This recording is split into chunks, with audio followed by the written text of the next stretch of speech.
Жасалма жаңылыктар, псевдо маалымат порталдары, блогерлер, мамлекеттик каналдагы манипуляция жана пропаганда. Мунун баары бийликти жактаган коомдун маанайын калыптандырат. Эмне кылыш керек? Интернетти өчүрөбүзбү, телевизорду ыргытып салабызбы, же жөнөкөй Nokia алуу керекпи? Сонун идея, бирок бир аз жеңилирээк деле ыкмалар бар. Текшерүүнү жана ишенбөөнү адатка айландырышыңыз керек.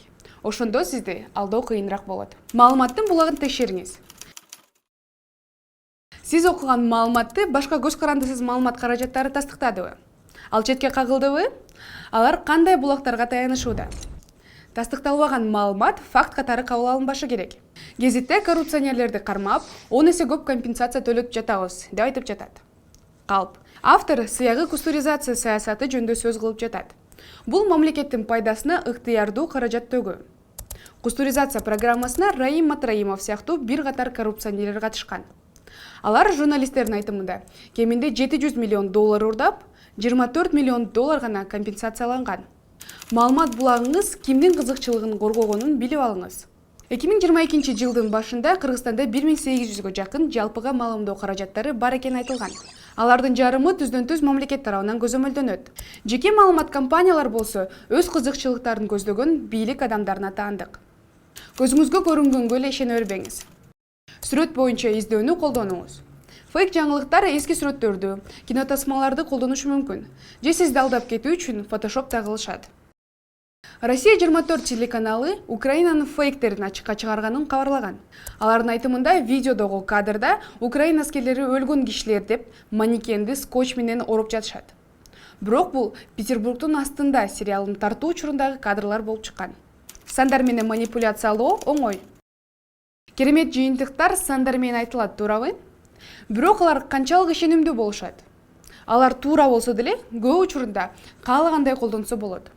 Мисалы, 500 күн гезитинде элге кызмат кылган кумтөрдүн эгебейсиз зор натыйжалары жөнүндө баяндалат. Эгер биз буга чейин символикалык дивидендтерди, тагыраак айтканда 85 миллион долларды 20 жыл ичинде алган болсок, азыр 7 айдын ичинде таза киреше 323 миллион долларды түздү деп жазышат.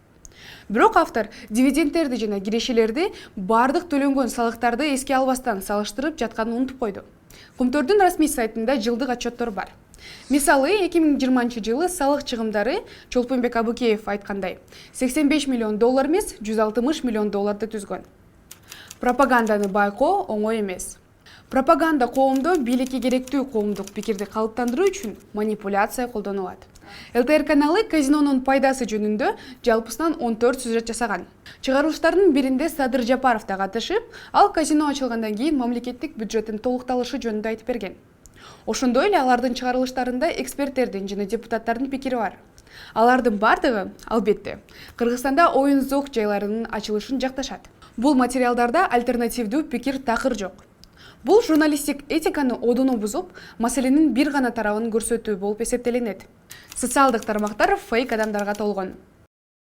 Биздин өлкөдө кээ бир кишилер фейктердин жана троллдордун кызматтарын пайдаланышат. Алар көбүнчө Photoshop менен сүрөттөрүн өзгөртүп, жалган, туура эмес маалыматтарды жайылтышат. Алар айрыкча шайлоо учурунда активдүү болуп, оппозициялык күчтөрдү жаманатты кылуу менен алек болушат. Биздин журналисттер 1300 фейк аккаунттун базасын жогултушкан. Мындай чоң сандагы фейктер маалымат таласын оңой эле каалагандай калчай алышат. Башкаларды туура эмес маалыматтан сактаңыз. Эгер сиз манипуляцияны же фейк жаңылыктарды байкасаңыз, анда бул жөнүндө баарын айтып беришиңиз керек. Сиз муну социалдык тармактарга жайгаштырып, бизди же башка медиаларды белгилеп койсоңуз болот.